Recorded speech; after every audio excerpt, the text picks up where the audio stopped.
actually started, gosh, when I was probably 20 years old, and I was in a monastery in Mount Shasta, and I probably had one of the happiest moments of my life sitting in a garden reading. And I knew that it had to do with being in that garden and feeling like I was actually helping something grow, helping people by feeding them good food.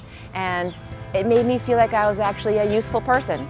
And I knew somehow that that was going to be important in the world. If I could create the most beneficial organization that I could possibly imagine, what would it look like? We didn't know it was called care farming at the time, but we came up with this model where we would have a sanctuary for farmed animals, where people could come and meet them as individuals, and also gardens. You can see kind of it's already gone a little bit nutso, and this is just a baby tomato, so it's gonna go all the way over this top, and then by the end of the summertime, this whole hoop house will be a green. I was here as a teacher, a science teacher, and I had been given this acre just handed to me when I came in 5 years ago.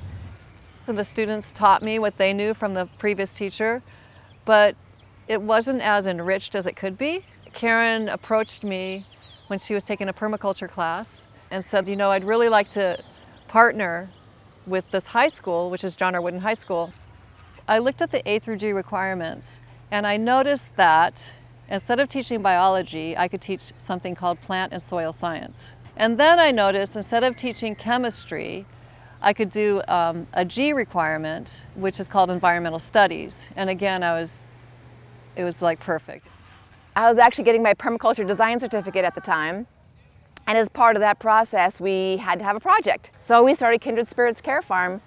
And now we're focusing on a spin garden, which is a small plot intensive garden, having an organic garden, a learning garden, and practicing permaculture ways. John R. Wooden High School students all have to take a college readiness class. And one way that they can satisfy that requirement is by taking a class called animal behavior. So during our animal behavior class, along with noting the animal behavior, they're responsible for the animal's health, they're responsible for the animal care, and responsible for the projects that help the animals out. We have 2 days a week where basically the whole school comes out and helps. And then we also have the farm Saturdays. Big seeds like this, the sort of rule of thumb with seeds is you plant them 2 times the width of the seed. So these guys are about 1/2 inch across, so I'd probably put these 1 inch down into the soil. Okay, so now we should probably bring in a hose and water everyone in because this is actually really dry soil. Saturday work days are at least once a month, and I'm trying to make it twice a month, every month. The kids who are in Farm Club are required to come and work on a Saturday. And we have a lot of interested students that make up our Farm Club, and they're basically willing to do anything at any time. So we plant things, and we grow things, and we weed, and we build hugelkultures and hoop houses and harvest tomato, whatever needs doing, we do. And then at about noon, we feed everybody who came a nice delicious, healthy vegan lunch based as much on farm produce as we can pick and harvest the night before when we do the cooking. And the students love it, and they find out that they love vegan food. Part of what we're doing here is trying to teach them nutrition, trying to teach them that eating fresh and raw and as close to where it came from as possible is the best way to eat, and to empower them and enable them to do it themselves. Food justice is all about not having access to really great food when you should. And a lot of people say, well, I only have an apartment or a balcony or a window or whatever, so I can't really grow. It's like, yes, you can. You go vertically. I remember hearing about this when I first was getting kicked out of my old high school. And it interested me because they said they had a 500-pound pig. And I was very interested in that. And I thought it'd be cool to just go from classroom to forest environment in just seconds. And during that time when I first came here, I was put into a poetry competition, and I couldn't find any inspiration inside the classroom. Just a lot of talking.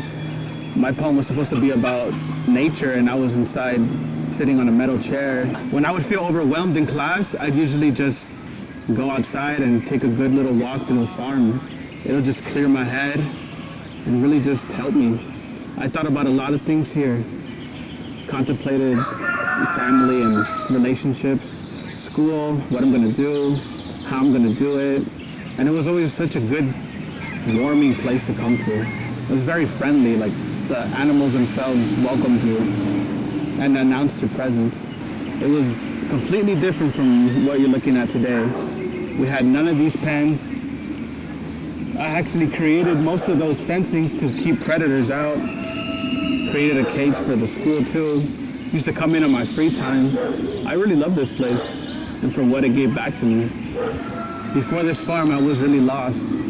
It just really made me see life in a different way, a better way for sure.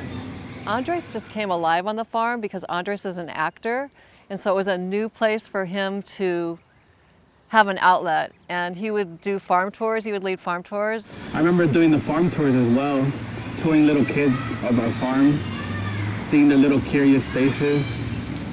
I miss those curious eyes. Everything was so awesome and it was beautiful. And this farm helped bring that together. And then he went on to the Get Lit Slam, and he had one of the best poems of the entire competition. Our school took 4th out of 40 high schools. And those are high schools that have populations of 3,000, and we have 100. The edges now, you guys, not towards the middle anymore, because that's the little scar thing. It's a little down. Still needs to come up about an inch. So the most important lesson I've learned on the farm is how food grows and how food grew on me. It taught me that I do want to graduate high school because before I came to the school I didn't know if I was or not. I really didn't know what I wanted to do after high school. I just knew that I had to get it done. And now I know why I have to get it done, because there's something waiting for me afterwards, which is the culinary arts and whatever comes along. Before I got here, I was a big meat eater, and it's kind of changed my ways of eating as far as what goes in my mouth. I went vegetarian. I'm vegetarian. Since I got here, I got to meet all the animals. It's helped me create a relationship with not only them, but other people in my life. Say the chickens need their little area cleaned. I will clean something here, it will clean all the cages, and it would carry on to my house like, hey, my brother's room is dirty, let me just help him out a little bit. It just like gives me this huge satisfaction knowing that I helped the chicken, because obviously he can't sweep his own little area. So I'll do it for him, and I feel really good about myself afterwards.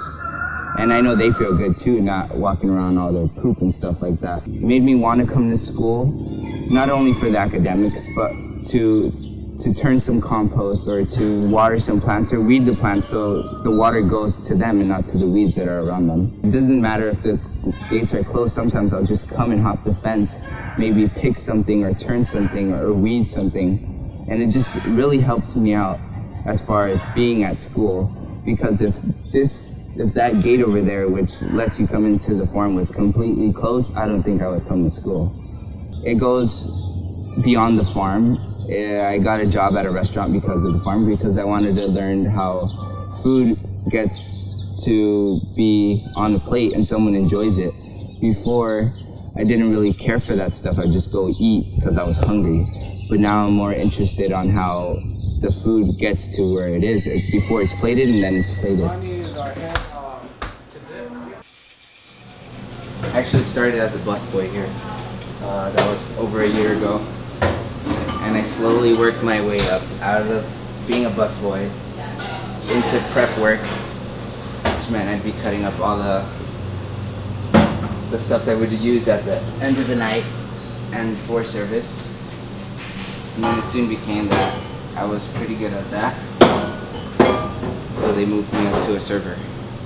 And now I'm a server, and I get to feel out the restaurant because I know the back of the house, and now I'm getting to learn the front of the house. This is it. This is the oregano that we get from Kindred Spirits. You could almost smell it through the camera. It's so good.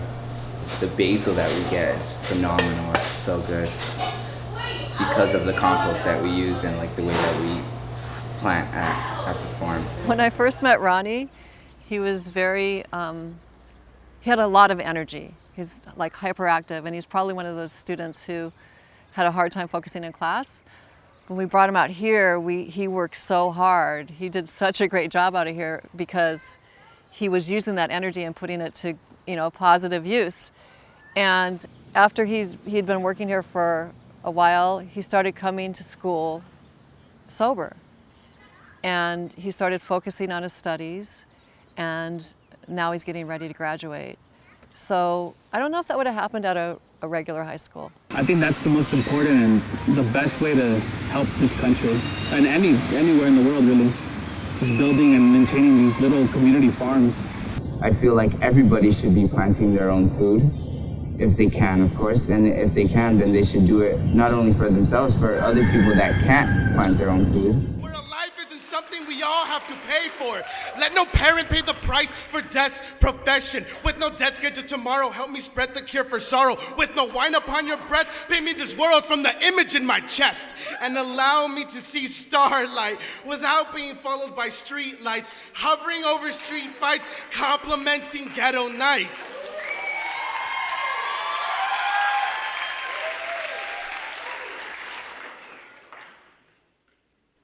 Perdona mis pecados.